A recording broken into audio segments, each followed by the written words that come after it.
Bismillah ve salatu ve selamu ala Resulillah ve ala alihi ve sahbihi ve men vala. Muhammed ibn İsmail el-Bukhari rahmetullahi aleyhi Sahih Bukhari namlı kitabıda Gusül taharet münasebet mezmunlar hakkında to'xtalib bugün mundaqdaydi.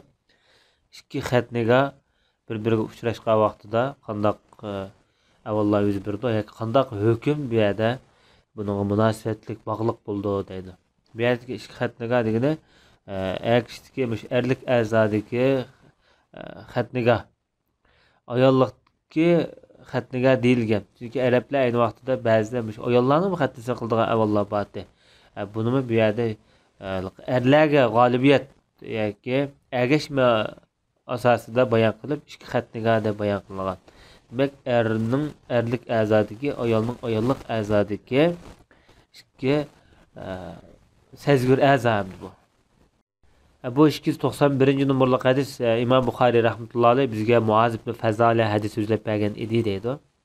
Bu İmam Bukhari'nin ustazlarından başta ötken tercümali bu kişi deydi bizge Hişam hadis sözlep bergen idi deydi. Hişam'a kelip lan bu ravini yani bir raviga özgertip etti. Yani Bukhari deydi bizge Ebu Nuaym hadis sözlep bergen idi Hişam'din deydi.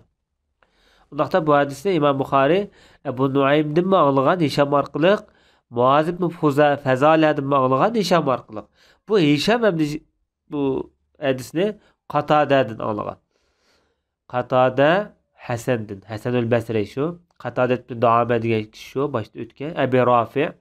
Bu kişi Ebu Hureyre radhiyallahu anhu'dun. Bu kişi Peygamber sallallahu aleyhi ve sellem'din. Bu ravilerden hepsinin tercümanı başta ötken. Bu hadiste Peygamber sallallahu aleyhi ve sellem deydi.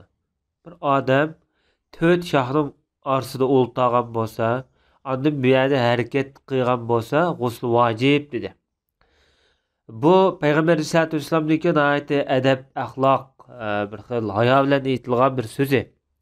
Amaliyotda Payg'ambar sollallohu alayhi vasallam bu gapni nihoyat aniq, din hayo bo'lmagandan nihoyat ochiqlab, oydin holatda degan bo'lsa-mu, bu bo'ladi. Lekin Payg'ambarimizniki o'zining maqomining ustunligi asosida Peygamberimiz bu yerda 4 shoxning orasida o'ltag'an bo'lsa, ondan harakat qilgan bo'lsa deb dedi. Bu 4 shox bu yerda ayol kishiniki shu ikki qo'li, ikki putimi deyilgan, ammo bu 2 put, 2 yo'ta deyilgan ko'z qarash bakrak bu yerda kuchliroq. Chunki bu shu o'rinda ayollik munosabat bo'lg'achqa. Ondan bu yerda harakat qilgan bo'lsa degani faqat munosabat o'tkazgan bo'lsa demakchi. Munosabat o'tkazgan bo'lsa g'usl vojib degan. Bundaqda bu yerdagi harakat qilish degan gap hamda charchashdan kelib chiqqan kinoyalik gap. Bu faqat bu yerda ayollik jinsiy munosabat yoki arabchadagi jimo atalg'usidan ishorat belgi bu. Ba'zi ulamolar bu yerdagi 4 shox deganda masalan 2 kosa, 2 yo'ta degandek bunday iboratlar bilan ifodalagan.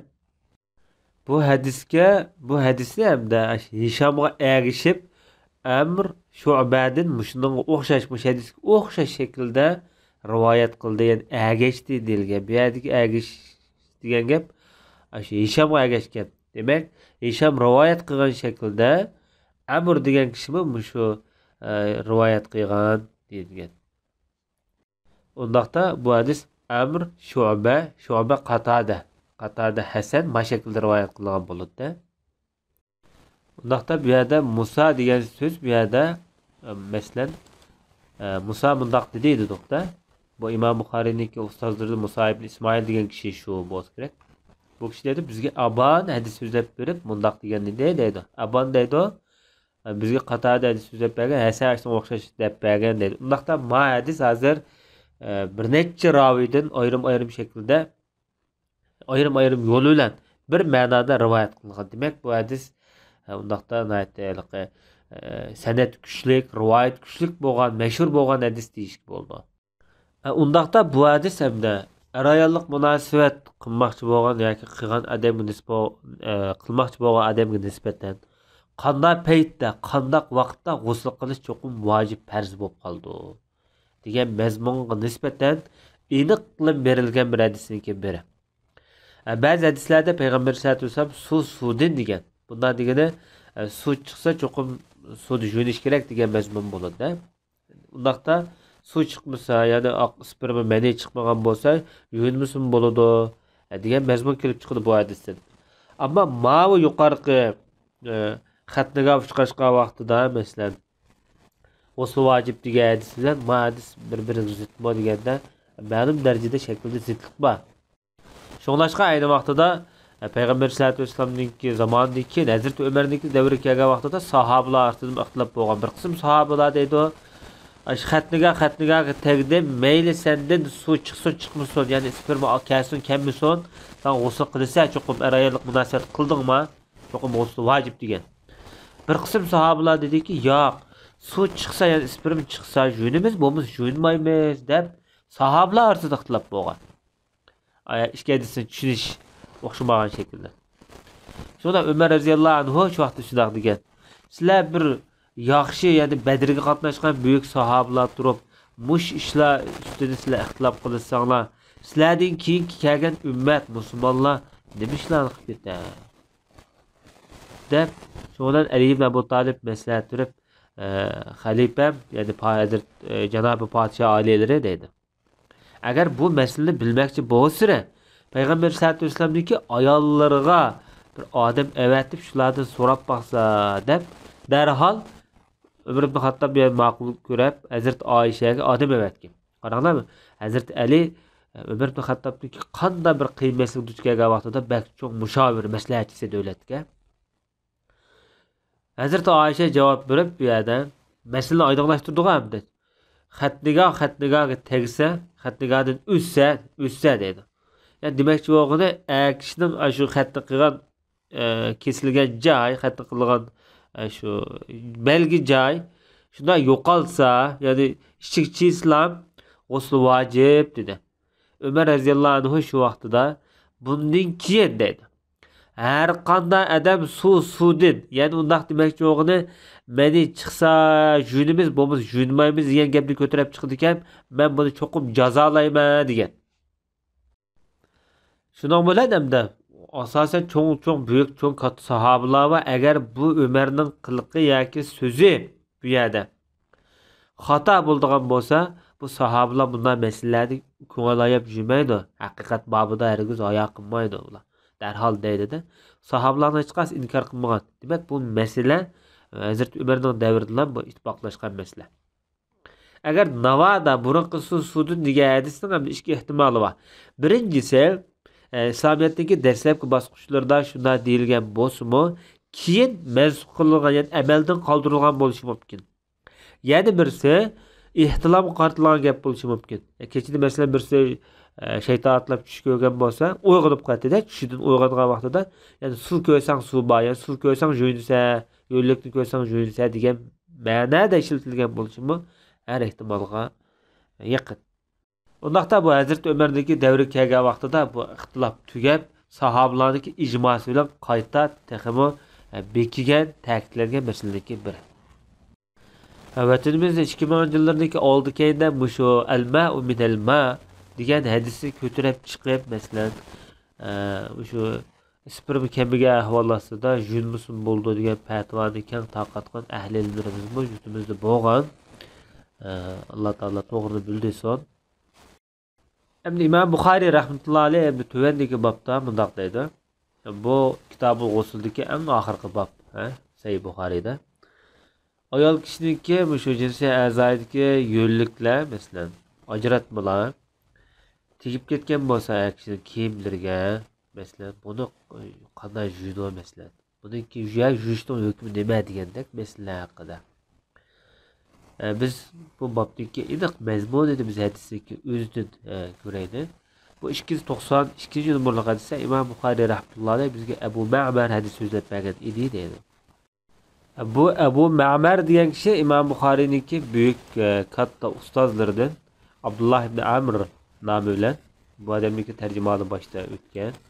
Bu odam deydi bizga Abdulvaris hadis so'zlab bergan edi deydi. Abdulvaris ibn Sa'id degan kishi Kitab-ül İlim'de ötken bu adam bu, tercümalı. Bu kişi Hüseyin degan kişiden. Hüseyin ibn Zekvan degan kişi. Bu kişinin tercümalı mı başta ötken. Bu Hüseyin degan kişi mundaq deydi de. Yahya mundaq degan idi deydi. Mundaqda bu Yahya Yahya ibn Abi Kuseyr nomi bilan boshda o'tgan Kitabul Ilmda. Bu odam dedi menga Abu Salama xabar bergan edi deb shunaq deydi. Abu Salama ibn Abdurrahman nomi bilan kitobniki Kitabul Vahiyda o'tgan bu odam. Endi Abu Salama deydi haqiqatan Ata ibn Yasar buning tarjimonini o'tgan bu kishiniki. So'zlab berib hamda bu odamga Zayd ibn Xolid al-Juhanining xabar berganligini bayon qilib o'tgan. Zayd ibn Xolid al-Juhani buningga mundaq ma'lumot yetkazgan bo'lib, Osmon ibn Affondan savol so'ragan. Savolda mundaq degan: bir odam ayoli bilan arayonlik munosabat o'tkazib, meni chiqmagan bo'lsa, ya'ni sperm chiqmagan bo'lsa, qanday qiladi deganda, Hazrat Osmon mundaq debdi: namozga tarat olgandek taratni oladi, o'zing jinsiy a'zoyini zakarni juydi degan. Bundaqda bobdagi mazmun chiqdi. Chunki zakarni nima juydi deganda, uningdagi shu ayol kishiningki suyuqlik ajratmalari tekkan. Shuni tozalash kerak, yuvish kerak demak. Shu maqsadda deyilgan bu gap. Imom Buxoriyning maqsadi shu. Hazrat Osmon yana bundaq debdi: men bu gapni Payg'ambar alayhisolatu vassalamdan anglagandim.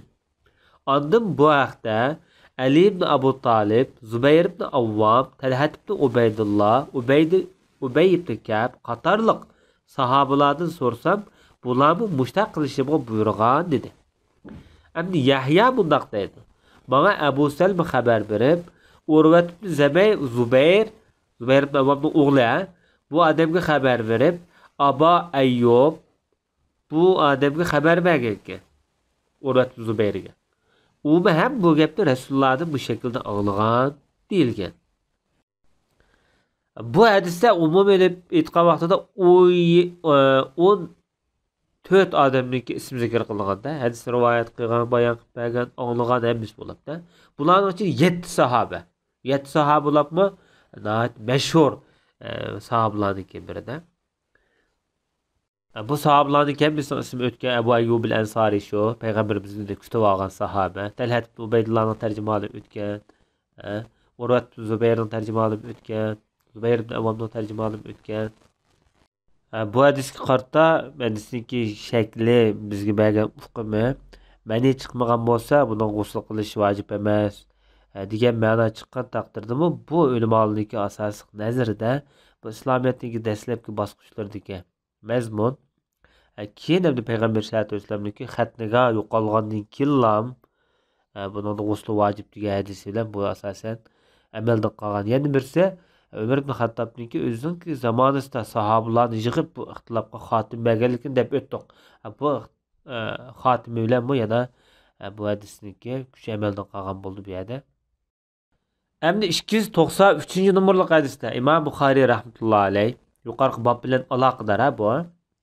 Bu hadisda bizga Musaddad hadis so'zlab bergan edi dedi. Musaddad ibn Musarhad ismi bilan mashhur bo'lgan İmam Buxoriyning buyuk ustozlarining biri. Bu kishi deydi bizga Yahya hadis so'zlab bergan edi deydi. Yahya ibn Sa'id al-Qattan nomi bilan o'tgan mashhur muhaddis tarjimali o'tgan. Bu kishi deydi Hisham ibn Urvadan. Bu Zubayr ibn Avvamningki nevirse. Büyük sahabe nima tabiin dedik bu. Bu adam dedi menga dadam xabar bergan dedi. Urvat ibn Zubayr. Abdullah ibn Zubayrning eng kichik inisi. Bu adam dedi menga Abu Ayyub xabar bergan. Abu Ayyub al-Ansari meşhur İstanbul'da qabrisi var. Bu adam dedi menga Ubay ibn Ka'b xabar bergan. Demak bu yerda sahoba deb turibdi. Ubay ibn Ka'b meşhur qori.